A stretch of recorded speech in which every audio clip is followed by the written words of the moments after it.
Good morning. Yeah, great. Here we go. End of 67b, Samach Zayin base.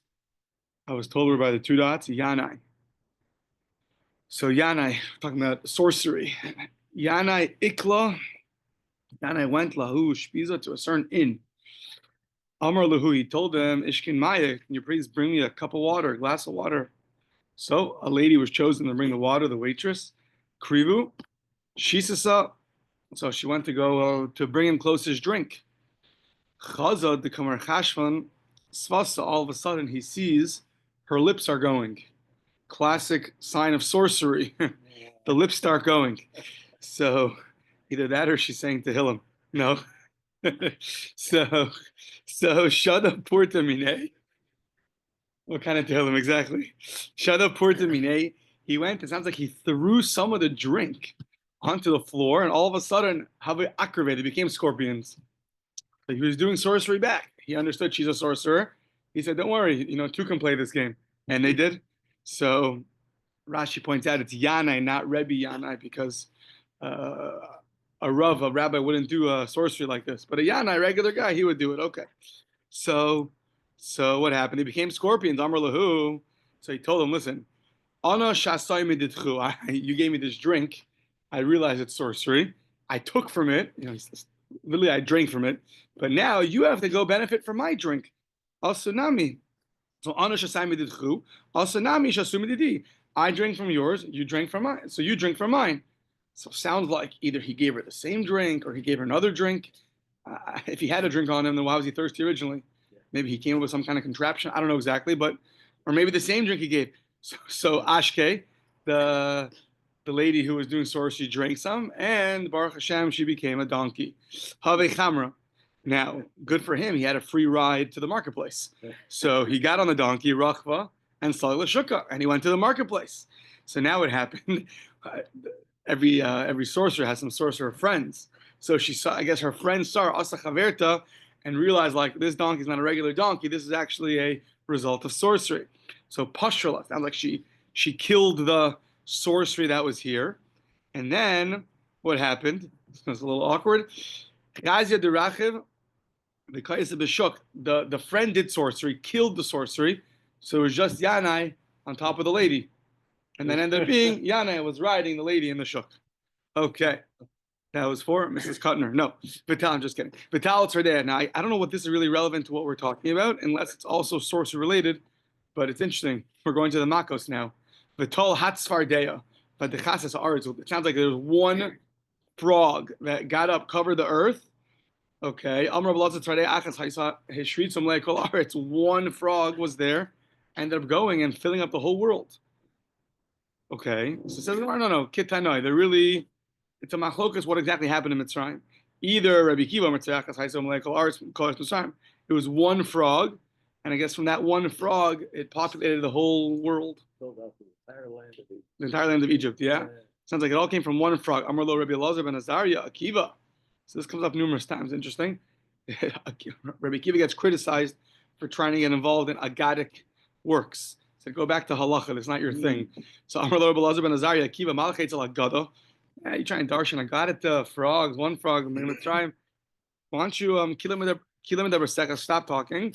The leich eitzel negaim va'olos. Go to the section of Torah called negaim and olos, dealing with purity and impurity. That's really difficult. So he said it was tzvardeya achas haisa. He held it was one tzvardeya, and what did she do? She do. It shrieked. It's interesting. Sharka, from the same word shriek. Sharka. It let out a huge, I don't know, noise, call, and all of a sudden, all the frogs, either in the world, all the frogs in Egypt, all came. Either one frog populated the world, or one frog called all the other frogs to populate the world. Okay. Now, in the Mishnah, Rabbi Akiva said about gathering the vegetables, cucumbers. If you do an act, then you're obligated. If you just, do some kind of magic where it makes it seem like the cucumber is here 1 second, gone the next, then you are exempt. So on that, the Gemara says, and the Mishnah said that Rabbi Kiva learned it from Rabbi Yeshua. So we're just going to pick on that one part for the entire Amud.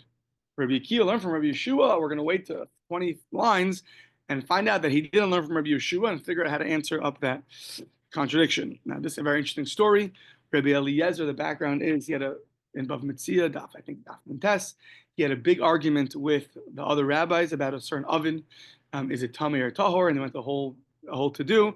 And at the end of the day, a baskel of heaven from a voice from heaven came out, and said, "Lo b'shamayim," that the halakha is not in heaven, and it actually is down here on the earth. And whatever the rabbis decided, that's what the halakha is.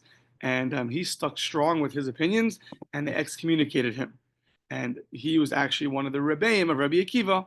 So now, sadly, he's at the end of his life, and he's sick. So, when he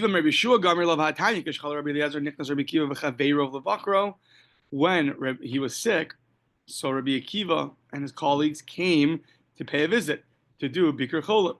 So what happened? Hu Yoshe Bikino Shalo, some kind of canopy. I guess they have some kind of private canopy, So Vehain Yoshin Betraklin Shalo. So he was in the canopy, and they were, I guess, I don't know, maybe right outside the canopy. Maybe there's a curtain in between them. And, what is that? Probably like a four-person bed. So they were in the truck, and they were in their own room. That in the parlor. In the parlor. That's what? That's the parlor. Okay. The waiting room, maybe. Yeah, nowadays.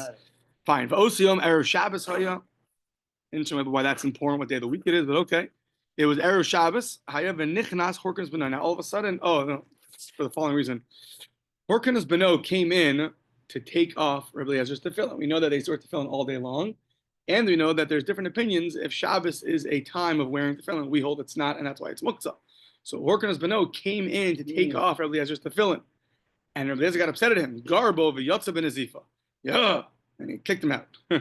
So he thought it could be his father at the end of his life, and he's some level gone a little bit crazy. It seems to me, it sounds like a little bit his mind is starting to go, because my father holds that you can't wear tefillin on Shabbos. So I was going to go help him.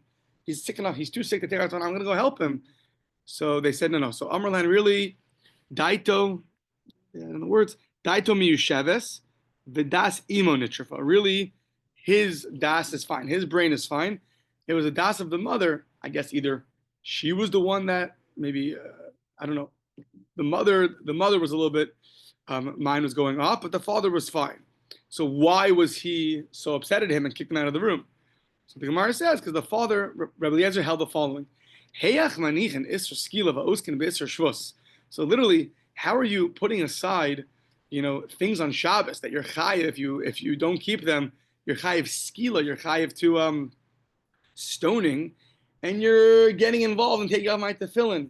It's asur, it's a rabbinic ordination, but when you have the two, so you should involve yourself in Isser Skila. Now, I don't have an answer to this, but when Rashi explains Isser Skila, Rashi says, you left Isser Skila lighting candles and insulating food. So both of those are rabbinic. So I don't know, unless he means just generally you should go be involved in lighting candles so that everybody should know that it's Shabbos, that they shouldn't make a mistake and then do something which is so severe like Skila. Maybe that's what it is. Heating up food, maybe insulating food, that they shouldn't come to cook it, and cooking is very bad. It's just interesting the examples he chooses. Okay, so that's why he kicked him out, because you don't be involved in tefillin right now. Be involved in other things that are more important. Mm-hmm. So now, once everyone saw, everyone saw that his das, his mind is there. So nichnas, I guess they went in from the outer room to the inner canopy. The yashu lufan, and they sat in front of him. Meirachok arba amos, with a distance of 4 amos. So Amar Lahem, Rabbi Eliezer told him, Lama basam, why are you here? So he said, what do you mean? So Amrulo, Lilmo Torah banu, we want to learn Torah. So Amar Lahem, and until now, where were you? That actual Lama lo basam. So Amrulo, Lohayolanu Penai, we didn't have time. It's busy. Life is busy. Amar Lahen. So this is, you have to understand what this means, but this is, Amar Lahen, to me, ani, it's going to be a wonderment to me, im yamusu misatzman, if you're all going to die a natural death. Meaning, he's rebuking them for not coming. Yeah? And then says Rabbi Akiva, Amar Lo, and this really happened to him, Amar Lo, Rabbi Akiva shalimahu, what's with my death? Amrlo shalcha kasha mishalahen. Yours may be worse than theirs, and that's what happened. His skin was combed off. So yeah, very bad. So Rashi says something interesting. Yeah. Why is Rabbi Akiva's worse than theirs? So Rashi says a very interesting line. Mipneisha libcha pasuach kulam. Your heart is open like an antechamber, like a huge room, and you didn't come and be mishamish me. You didn't come serve me enough. Not serve me in terms of bring me water. You didn't learn from me enough. Your heart is so wide, like a humongous room, because you had the capacity to gain more from me and you didn't. For that, you're going to get a worse punishment. Very serious stuff. Okay. Amar lo shalchak natal shenat. Rabbi Eliezer took his two arms, shteiz rosa v'nichan alibo. He put them like this, on his heart. Amar oilachem shteiz rosi. Woe is to my two arms. Shehein kishtei sifrei Torah. They're like two sifrei Torah, two Torah scrolls. Sheniglolen that are rolled up. Why? Harbe Torah limadati. I learned so much Torah. The Harbe Torah limadati, and I taught so much Torah. Harbe Torah limadati. I learned so much. V'lo chasarti merabosai. I learned so much from my rabbis, but I didn't diminish even afilu kekelev hamalakak benayam. A dog that licks some water from the ocean. You understand? He only took a tiny, literally, a drop of the ocean. He didn't take the whole ocean. I learned from my rabbis, and they remained so much greater than me. I got only a drop of the bucket. So Harbe Torah limadati. I taught so much Torah. V'lo chasruni talmidai ela kimechol b'shifoferes. And here, it's interesting. Here, it's a different parable. You have to know why. And they learned from me, and they only took away from me like a little bit of a. They used to put in the makeup. They used to have these little tubes, and they used to put it in and take little drops from them and put them on their eyes. The point being, there's a lot of makeup here, and this little tube only takes like a little drop. You like nowadays you have like a syringe in the Tylenol, like you get like a little drop. So, and they only, they didn't take so much away from me. Vilod Ella. Not only that, shani shona shalosh mea halachos bibaheres aza. I taught 300 halachos in one of the kinds of tzaras called the Beheris Azah. It's a Beheris, a kind of white spotting on the skin. Azah is a very strong white spot. So I taught 300 halachas. No one ever asked me about them. What happened over here? The part of Torah. I taught 300 halachas about it. Nobody ever asked me. They should have come to me. Now it's interesting because he was in excommunication at some point. So you have to know how to. It could be they didn't come to him because he was excommunicated. I don't know. Maybe not. Maybe it was before he was excommunicated. There's like different midrashim that add details to the story. Maybe it'll help. I don't know. And here's what we need. All that's what we need. I taught 300 halachas. Maybe some even say 3,000 halachas in planting the cucumbers. And no one ever asked me about the no one ever asked me except for Akiva ben Yosef, Rabbi Akiva. What was the story? And this all to tell us that Rabbi Akiva learned from Rabbi Eliezer and not from Rabbi Yeshua against our Mishnah. So one time, we were walking along the way. Amarli, he said to me, Rabbi, teach me about the planting of the cucumbers. Amarti, davar echad. I said one thing, and all of a sudden, in the smali I saw the kishuin. The entire field filled up with cucumbers. So Amarli, Rabbi, Lamanatani nitiyasan, but lamdeni akirasan. You taught me how to plant, now teach me how to uproot. So Amarti davar echad, and all of a sudden, niskaptikol namakam echad. They'll uprooted themselves and gathered in one place. So, if only like a classroom worked this easily, right? One thing, and that's it. So Amrulo. So now, okay, so that's what we need. But now we're going to continue the story for a second. Amrulo, he said to Amrulo. I guess now the rabbis, they asked him, the ones that were there, a whole series of different kinds of leathers. Hakadr almost vakmiya v'tzur hamargolis u'mashlos tana mahu. So all these different kinds of. So a kadr is something which is covered over with leather, and it has wool inside of it, and an imus is some kind of shoe, and it has a bunch of a shoe form, and a kmiya is an amulet, and a pearl pouch. Good. And what else? Small weight. All these things, are they tameh? Are they ta'ar? What's their status? So Amarlani told the rabbis they're hain tmein v'taratzim mashein. They're tameh, meaning they're susceptible to tumah. They're already finished vessels. The rule is by tumah, when you're a finished vessel, whatever your time of finishing is, then you are susceptible to becoming tameh. And the way you purify them is b'ma shehein, is with themselves. I think it means you can dip them into the mikveh, right? Mm-hmm. So if they rip or something like that, or um, as they are. So I mean, div mezar, I mean, as opposed to probably as opposed to an earthenware vessel, you have to break it. You can't actually toivel it. You can't put it in the mikveh. These you could put in the mikveh. Fine. So now, minol shal gabe almost sounds like the shoe is on the shoe form. It hasn't yet fully finished, but sounds like it's still. If you take it off now, you can wear it on some level. Is that finished or not finished? Mahu amar lahen hu tahor. It's pure. It hasn't yet finished. It's still getting formed. Hu tahor and Rabbi Eliezer v'yatsa nishmasa b'tahara, and his soul left him in purity.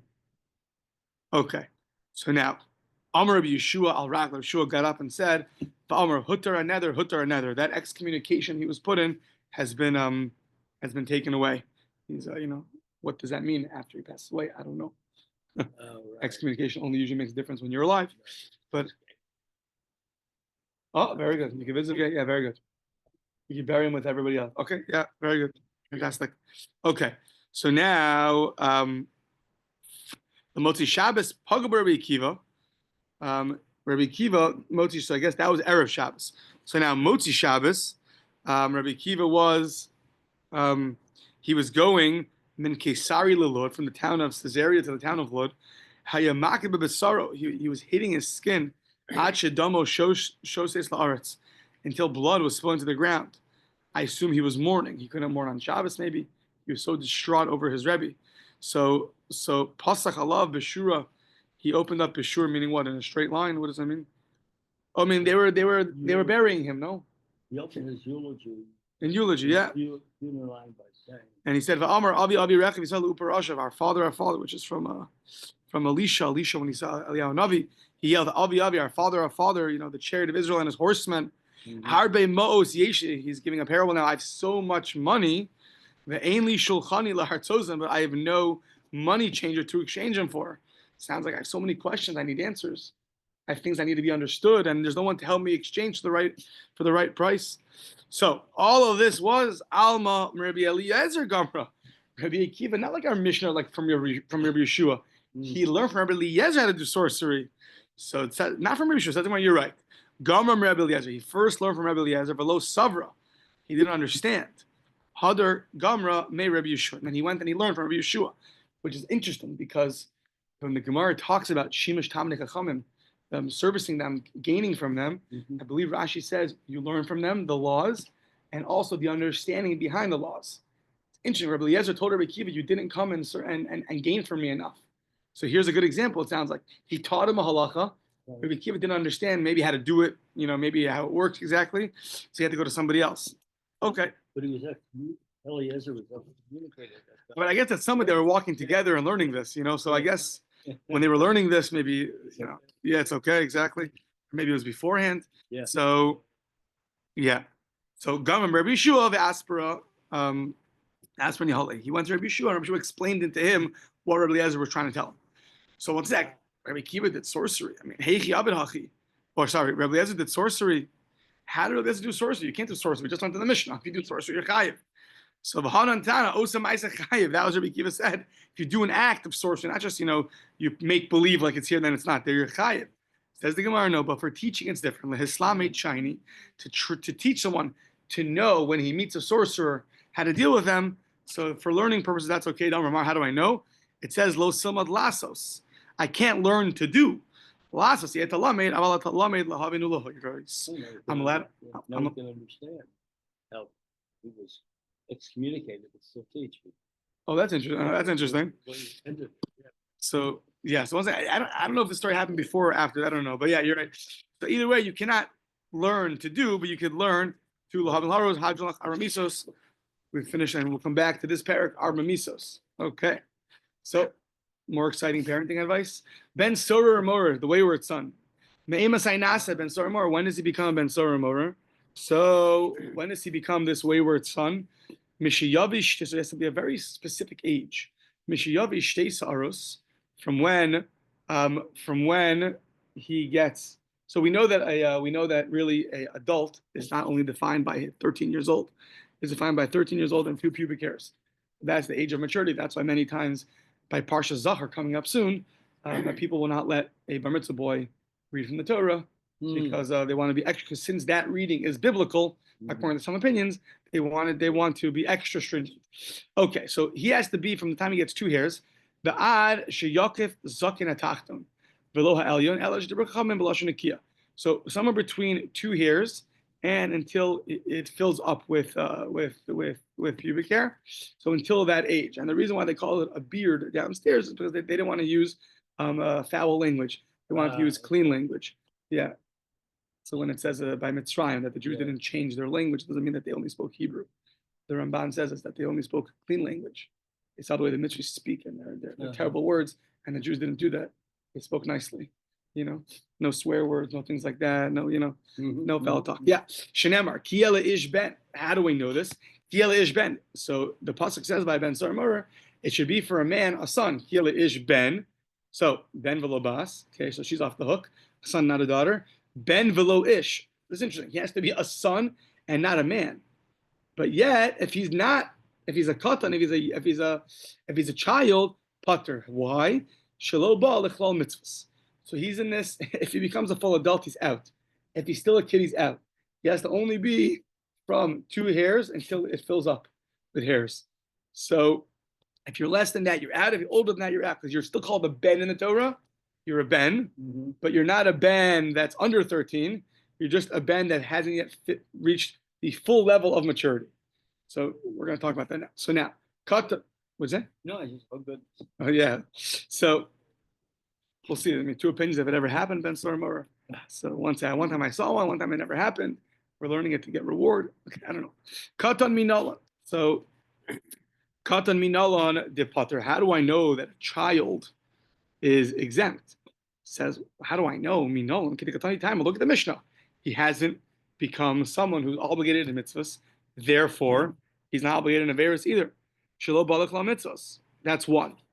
Visu heicha eshkan de anash akasav de hachali bayi krala miftara. It sounds like from the Mishnah, you needed a verse to exempt a youngster from being punished like a wayward son. Why do I need a verse to come and teach me that, by the way, a less than 13-year-old is exempt? Why would you have thought he's obligated? He's not 13 yet, right? By the way, you're a 7-year-old, so we're not going to stone him. Why? Because the Torah is a special pasuk, not this. Right, he's 7. Like, what was the thought process that you needed a pasuk to tell me that he's exempt? So those are 2 questions. So I said, no, like this. We're like this. Atu ben surah mora al chatonerag. Okay, one of the interesting parts of the ben surah mora, which is like the exception to the rule. For the actual aveira, we'll see what it is in depth. We'll see what it is, the aveiras that he did. But they do not deserve the punishment that he gets. Rather, what is it? Al shem sofonerag. He's being judged on the future, what he will do. Meaning, he did something now, which is inevitable. He will do something terrible in the future, and you kill him now. The Gemara is going to tell us he dies innocent now than he's guilty later, right? For his olam haba, for the next world. Yeah. So okay. So al shem sofo nerek. So now, since you're breaking the rules already, that he's not being killed for his own averas, we came into al shem sofo nerag. So then you would have thought maybe a filu katanami. The whole thing of a katan is, the whole thing of a youngster is, he's not obligated in something. He's not obligated in something which he didn't get punished for because he's a youngster. That's by everything else. But here, we're not even punishing the actual guy for what he did, for what he will do. So maybe you would have thought because of that he maybe should also be called the Ben Sur Morer. For that, you need the Torah to tell you that he's not going to be punished. The Ode, that's 1. And 2, furthermore, Ben Velo Ish Katan Mashma. He's called a Ben, after all, called a child, a son, and not called a man. Ish is a man. So he's called it. So then Katan Mashma. You would have thought from the way the Torah refers to him, it could refer to anybody under 13. To that, you need a special verse to tell you that no, only one who's officially an adult. Not yet not the fullest of adults, but some level of an adult. Okay. Amar Bidamar Rab, Damar Kravichiyel Ish Ben. The Torah says there should be to a man a son. So what does that mean? V'chiyel Ish Ben. It means Ben Hasamuch Ligvuraso Shel Ish. a son who's near that age of the ultimate strength of a man, meaning the ultimate level of maturity. So it's going to be a ben, so not a little child, a ben who's right near the level of full maturity. So that's going to be like our Mishnah says, between 2 hairs and full of hairs. Okay. I don't know how to translate these things in PG coming up, so you have to help me. So last time we had not PG, the chat went crazy. No, so let's see. So the Yaakov Zaken Atachton. So until he fills up with hair, filled up with pubic hair. So now Tani Rabbi Chia Yaakov Atara. So Yaakov Atara is the tip of the male organ until that fills up with hair up to there. Kiyos Rav Dimi Amar Akafas Gid until the entire male organ is surrounded by hair. Below Akafas Beitzim and not surrounding just his testicular area. Yeah, the testicles. Okay, continuing. Amar Chista Katan Cheholid Ein Beno Nasa Ben Sorimor. Very interesting. If you're a kid who gives birth, right? Imagine that bar mitzvah speech, my grandchildren. No, so a child who gives birth, his son cannot be the wayward son, the ben sorimor. Ein beno nasa ben sorimor. So you have someone who's under 13 years old. Maybe they weren't going to ask this. I'm assuming it will because I have in my head that the Gemara somewhere else. Maybe it's here. I don't remember. Once you have a kid, you're considered an adult already. That's another sign of maturity. It must be here. It says banim harehen kesimanim. Having children is like already having the signs of maturity. So I don't know. Maybe it'll come up later. I haven't got that far yet. But for now, it says if you have a son, you're a son, meaning you're 11-year-old boy, and Baruch Hashem, you've been married for already a year, and now you have a kid. So that kid cannot become a ben sorer umora, meaning even when that kid, meaning so now you're already early 20s, and you have a 12-year-old, you have a 13-year-old, sorry, that kid can't be. Why? Shenamar, Yela Ishben. The Torah is interesting. The Torah is very specific. It has to be a son to a man, and not Yela Ishben, Le Ishben, below the Ben, but not to a Ben. So now, fine. So that's one opinion. Now, Hayimi Baile Lechid Rabbi Yehuda Marav. That which we just said that has to be Le Ishben, below the Ben, fits well with Rabbi Yehuda Marav.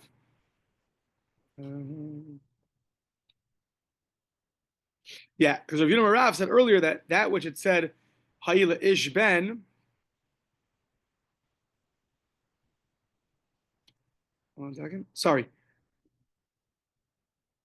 One second. So, no. So Hayimi Baile Lechid Rav Yehuda. Really, we need this pasuk for the opinion of Rav Yehuda that when it says Ish Ben, it's not right now. We said Ish Ben is talking about the father. The father has to be an Ish. Only then his son could be a Ben Sarmar. But Rabbi Yehuda Marav said earlier, it says V'chia Ish Ben. That pasuk is going on the son, not on the father, and it's referring to a son has to be close to the full maturity of an Ish. So according to Rabbi Yehuda Marav, we're not talking about the father and what age he has to be to have a Ben Sarmar. We're talking about the son himself. So he has to be someone who's close to the full maturity of a man, of an Ish. Imkain lemakra kia ben leish. It should just say one who has a son leish, who's close to an Ish, who's like an Ish, who's almost like an Ish. What does it mean? Mai kia leish ben. It should be for a man, a son. If you want to tell me that's going on the son should be near that full level of maturity. You should have wrote it kia ben. If you have a son who's leish, who's close to that full maturity level of a man, and yet you taught it, the Torah taught it in a different way. Ish ben. So Shmami no l'chid Rav Chisda. From there I learned it's like Rav Chisda that it has to be a father giving birth to a son, and not a son giving birth to a son. Fine. Now we're saying the ema hule lahachu da'asa. So maybe this pasuk is only teaching you that which Rav Chisda just taught us. That's all it's teaching you. It's just coming to exclude a son of a son. But maybe if you're 10 years old, you could be the wayward son. Meaning, how do you see from here that you have to be someone who's close in age to a fully mature man?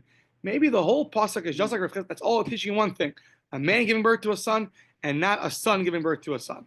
Says the Gemara, Imkain Nemakra Ben Ish. Just tell you the son of a man. What does it mean? My li'ish ben. It should be someone who's li'ish ben. So that's not teaching you something else. Shmami natarti. You learn two things. You learn, first of all, the man has to give birth to a son, and not a son giving birth to a son.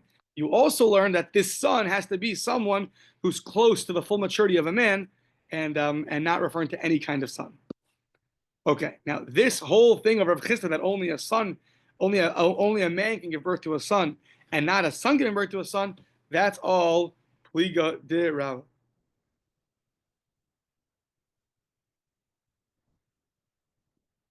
Yeah, what did Rabbah say? Oh, Dama Rabbah, Katan ain't a molid. A Katan is not able to give birth. Shinamar, how do I know? Shinamar im ein le'ish goel. The verse says if a person has no relatives, no one to redeem him. So now, what's the context? The context is he's a servant. What is that? Servant. He's a servant. He got captured, sounds like, by the non-Jews, and yet there's the mitzvah to redeem him, and the mitzvah goes on the relatives. What happens if you have someone who has no relatives? So the Gemara comes up many places. I mean, you got to go back. A first cousin, second cousin, third cousin, fourth cousin, great uncle, great. You got to be somebody in the world who's related to you, who's yeah. How's the table on Shabbos with Fisher and a friend of mine from 10 years ago. So they met each other, right? Right away, they're cousins. Oh. Fisher's cousin with his wife. It took 2 minutes and they're cousins, right? So everyone has a cousin. It's very funny. So, oh, you're this, you're that. So who is the person that has no relatives at all? Shein Lagol Ella Begezel Hagera Kasav Medaber. So it must be referring to not someone who doesn't have any relatives, but it's Gezel Hager, someone who steals from a convert, and now the convert died, and now you want to know, right, who does this object belong to? Because no one to inherit him. V'amarach mana, so ish atatzarech lagzor lav im yesh golem. So now, for a man, you have to go and find out who he is and return the lost object. Return to them. It got stolen from somebody, and you have to go find who got stolen from and go find them. Im yesh golem in lav. Find out if he has any redeemers or not. So, but however, katan iyatat tzarech lagzor lav. If it's for a katan, you don't have to go chase after someone. Find that kid that was stolen, that the object was stolen from. Why? Because biadua she'ain lo goelin. Because you know that the kid has no relatives. So 1 second. So what do you see from here? That a katan can't give birth. How do I know? Because in this whole parsha of someone stealing from something, you have to return the object to somebody. It says specifically only return to a man and not to a kid. Because a kid is someone who doesn't have any relatives that are, now why not? Why can't it be? One second. That's what I got up to.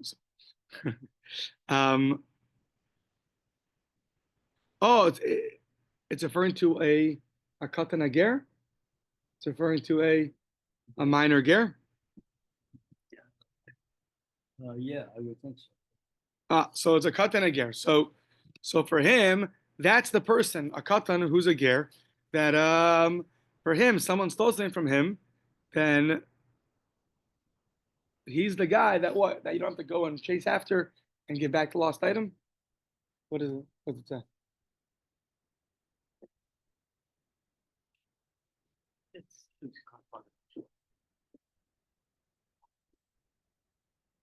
If the minor Yeah. were able to father a child, the thief would not know that his victim, who was a minor, died childless unless he invested.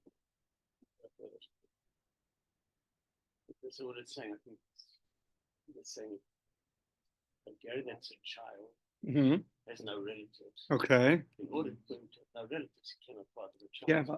So the verse that this puzzle is talking about someone who has no relatives. It's kind of tell you specifically that in Ish you have to go and find out, the stolen object and go give it back to him. However, a child has no relatives. He's a convert, so he's not related to his parents or his siblings. If he could father children, then he would have relatives. So you see from the fact from here that he cannot father children, and that's against what that's Rabba's against Rav Chisda. Rab is one who says that the pasuk is referring to somebody that that is not able to father any children, and who's that? That's a katan. That's a youngster. So you have Rav Chisda against Rabba. Could a child father children or not? Yeah. Okay, let's do one more. Eisve Abaye ish, ainly ella ish. So the verse says by someone who lies with a woman, and she's a maidservant to somebody else. So now ish ainly ella ish ben tisha shanim v'yom echad sheroy lebia minayim. So it sounds like over here the master, there's a certain maidservant, a shivcha, that was assigned to a man, and another man is not allowed to have relations with her. She's already been designated for the servant. So now, but the Torah says ish, only an ish is not allowed to do that. Ish and the ish ben tisha shana v'yom echad sheroy lebia minayin tamlam v'ish. So it's referring to a man or a 9-year-old and up who also has relations with her. That's also not allowed. Amrle yesh, yeah, sir. Father or child. Amrle yesh lo ve'eno moled kitvua shelo hevia shlishtami. So this son is like, it's like the produce that hasn't yet reached a third, meaning he's on the one hand, his relations is called relations because he's 9 years old, so that it does have legal ramifications. However, he's not able to father children. That's like the produce that hasn't yet reached its its certain capacity. It's still produce, but it hasn't reached its a certain level of being ripe, of maybe being edible. So yeah. So from there you see that a katan is not able to give birth. Yeah. The Bechizkiya taught, going back to the Chiyazid Isha Re'ehu, really someone who's like advertently hits their friend. So the Chiyazid Ish Mezid Umazriya, the Ein Katan Mezid Umazriya. So he learns the pasuk here. Rashi explains it. It doesn't say that he was Yarshia, like a Russia, went to go hit his friend. He used the lashon Mezid, which means advertently. So it's to teach you that really the word Mezid here refers to some level of cooking, right? Like by Yaakov and Esav. It's the cooked meal. How's it translated? Ish Mezid Umazriya, Ve'in Katan Mezid Umazriya. Yeah, exactly. It cooks sperm, but only a man and not a child. It doesn't cook sperm. That word mezid. Says the Gemara, where'd you pull out the word mezid means advertently? How do you know that means to cook anything? Amarlei Rav Mordechai the Ravashi.